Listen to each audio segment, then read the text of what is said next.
Bueno, pues cuarto vídeo, a ver si es el último, de la prohibición de los partidos y la actividad política. ¿eh? Lo hago en partes porque es que no me deja más tiempo, que es lo que no me permite hacer un análisis profundo, que por otro lado está bien, porque entonces puedo estar 2 horas hablando y entonces no me escucha ni el tato, como es normal. Así que nada, arranco ya. En los 3 anteriores vídeos, de alguna forma se ha analizado muy superficial y modestamente pues todos los inconvenientes, todos los problemas que generan y la situación a la que los partidos políticos abocan a un país, ¿no? Entonces vamos a hablar de las alternativas, de las propuestas, de qué se puede hacer, ¿vale? Por un lado, eh, cargarse el Parlamento, ¿vale? No sé si tanto el Parlamento como institución, pero sí los parlamentarios, porque hay tropecientos mil parlamentarios, tanto nacionales como autonómicos, que realmente, pues como dice la gente de forma coloquial, chupando del bote, es decir, diciendo representar a una gente y cobrando pues salarios públicos que estamos pagando todos. A mí es que me cuesta que no se dé nadie cuenta de esto y que la gente por lo menos no lo critique, ¿eh? Y no se revuelva contra esto. Bueno, entonces cargarse a los parlamentarios sustituyéndolos, ¿por qué? Vamos a ver. El Parlamento es la casa de todos los ciudadanos, ¿vale? ¿Por qué tienen que estar los políticos en el Parlamento? ¿Por qué? Ellos que se vayan a hacer sus cosas, que conmigo no podrían hacer política, tendrían que hacer sus cosas personales, desarrollar sus proyectos de vida como los demás. Como los demás. ¿Eh? Pero que es a lo que tendrían que estar. Y en el Parlamento tendría que estar la gente. Porque el Parlamento es para la gente y es la casa de la gente, de los ciudadanos. ¿De qué manera? Vamos a ver. En un país hay problemas, si no la política no existiría. ¿Los políticos saben todos los problemas de todo el mundo? No. ¿La gente sabe sus propios problemas? Sí.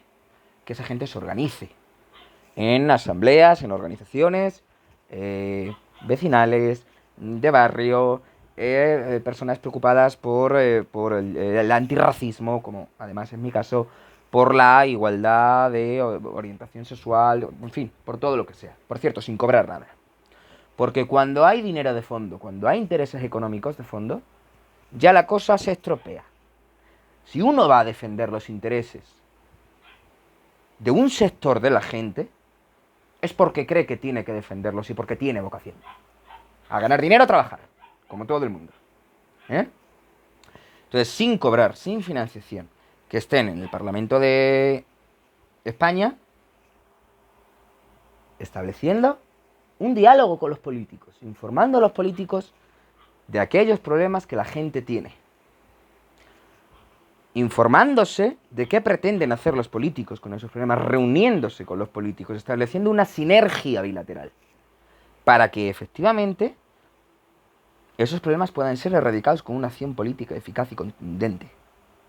Y en el momento que esos problemas ya sean resueltos y que por tanto esos representantes o esos integrantes de lo que sea ya no sean necesarios, bueno, pues ya fuera.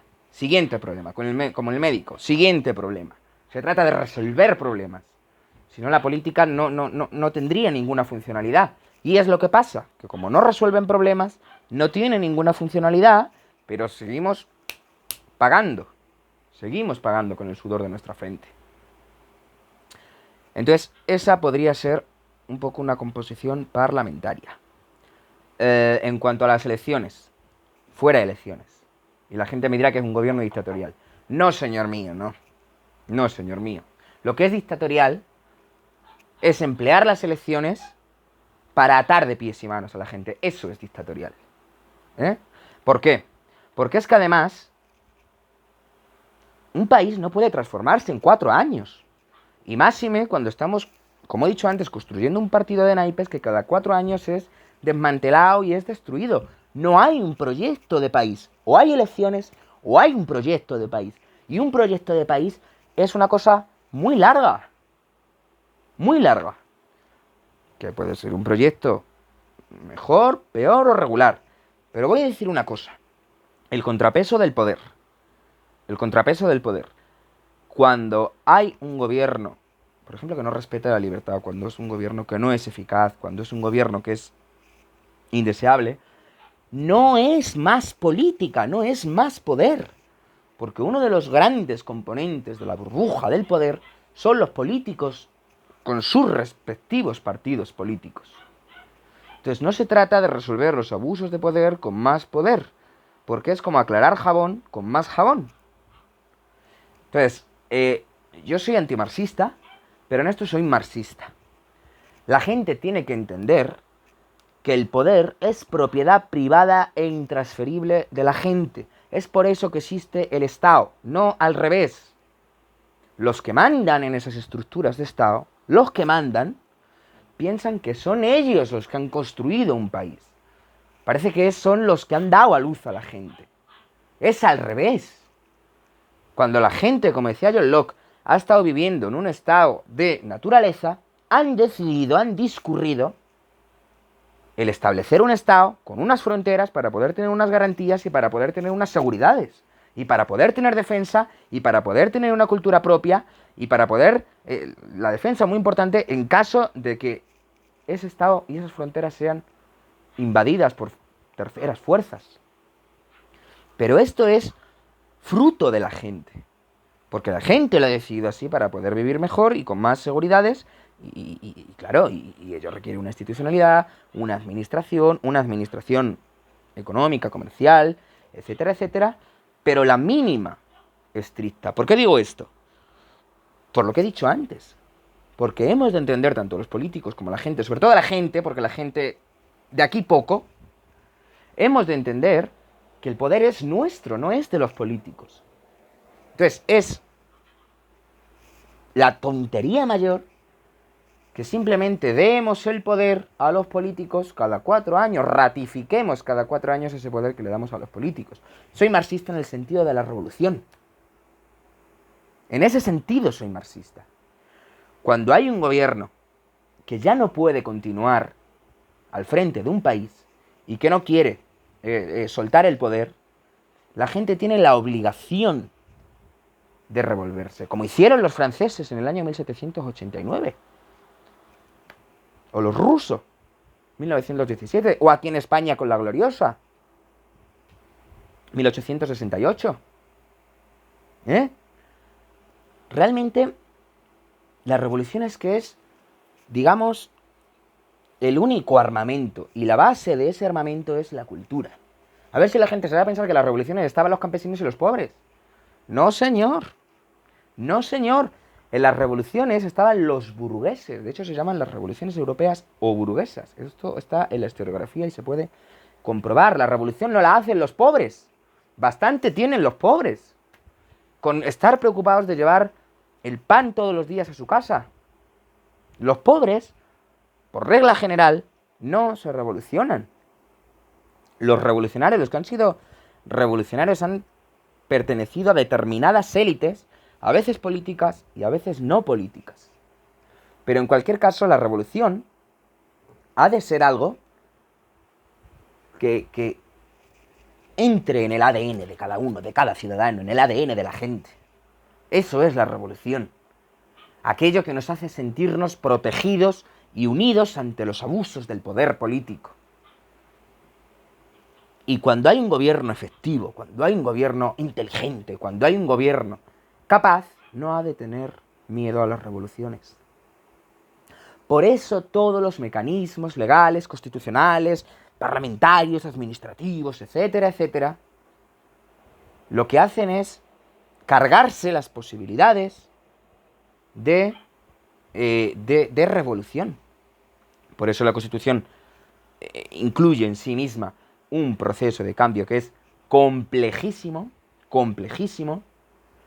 Cualquier de tipo de participación en política o tal, o el pedir cuentas o tal, no por parte de los propios parlamentarios políticos, sino por parte de la gente. Realmente no hay un canal.